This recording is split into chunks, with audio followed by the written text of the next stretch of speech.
Hey, fifth graders, I'm going to be reading from Darkwater Rising again today. I'm going to be reading chapter 2. So if you haven't read chapter 1 yet, go ahead and get on and do that, and then come back and listen to chapter 2.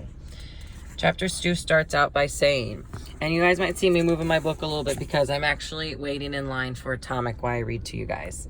So it says, we turned on to 35th Street and our wheels crunched along a sun-dazzled oyster shell road.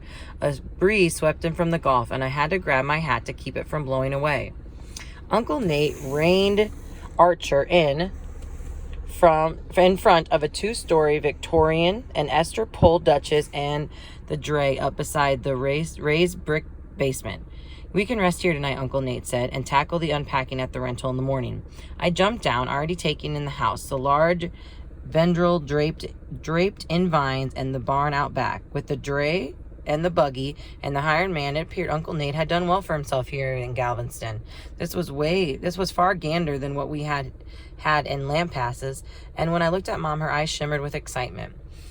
Aunt Julie waved at us from the top step while 10-month-old Elliot squirmed in her arms. His older brothers, Andy and Will, dropped to the ground from a tall ash tree in the front yard and headed straight for the buggy. The four boys were stair-stepped in age. Matt and Lucas, 12 and 10. Andy and Will, 11 and 9. From behind, they looked pretty much the same, like cookie cut from the same dough, but face on it was another story. We all inherited the braid and dark hair, but Andy and Will had gotten a double dose of Aunt Julie's freckles, making my two younger cousins look like a bit like speckled hens. I grinned at the thought. I didn't know the boys all that well, but if they were anything at all like Matt and Lucas, they wouldn't cotton well to hearing themselves compared to a chicken. That means they wouldn't like to be compared to the chickens.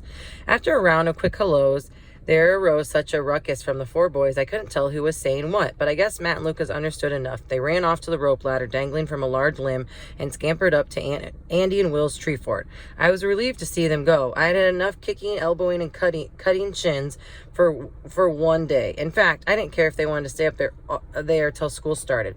I want to play too, Mama, Kate whined, pointing to the tree. Laughing, Papa jumped from the carriage and swung her to the ground. You don't want to play with a bunch of wild boys, do you, little Kate?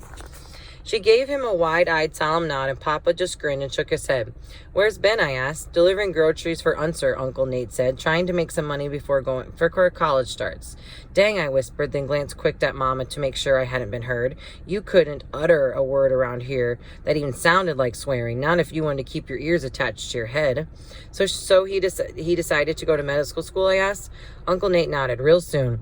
I caught myself wondering if medicine was what Ben really wanted, or if he had been railroaded into it like me. I didn't wonder long, though. Ben always did have a light about him, something clean and simple that no amount of bad seemed to touch. If anyone should be a doctor, it was him. And now that I was thinking on it, Lucas just might have a smoldering of that too. I'd seen him pluck ants and June bugs from his bathwater because he couldn't stand to see them drown. And this spring he nursed a newborn orphan mouse he found in the bush behind the house. Mom complained that the last thing the world needed was another mouse, but he wouldn't give it up until it was big enough to eat on its own. Come on and rest in the shade, Aunt Julia called down to us. I must be lemonade. I made lemonade. You must be exhausted after the hot trip. We left their boys in the tree fort, climbed the steps, and collapsed into the wicker chairs lining the shady veranda. A salty breeze rustled the red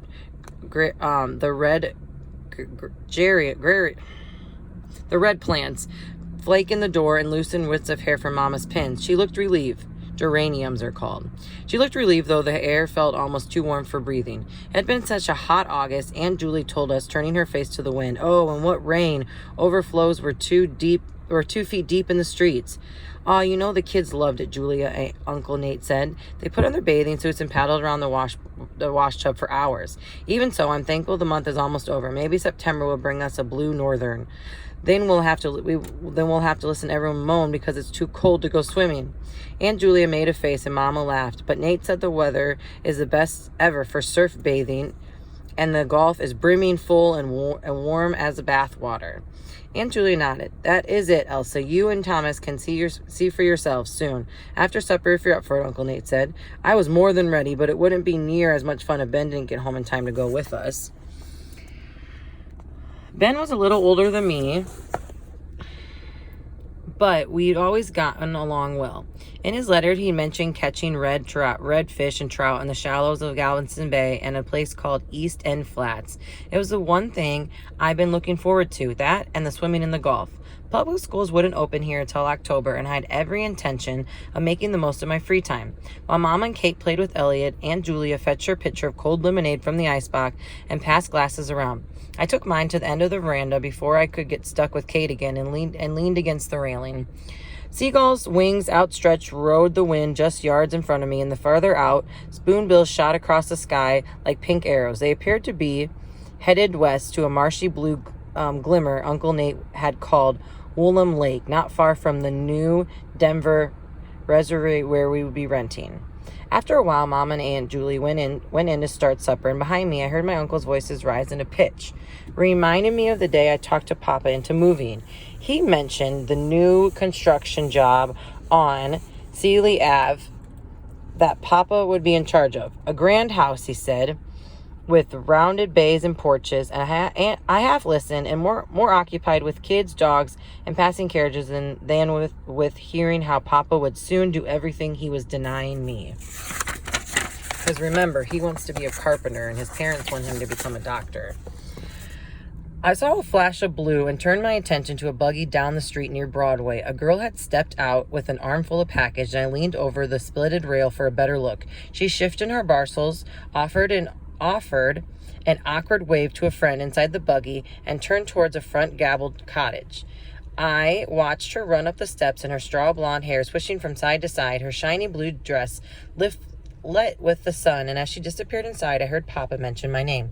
Seth's a good worker. He could handle the job, I'm sure. Uncle Nate nodded. Might as well let the boy save towards his own college tuition, right?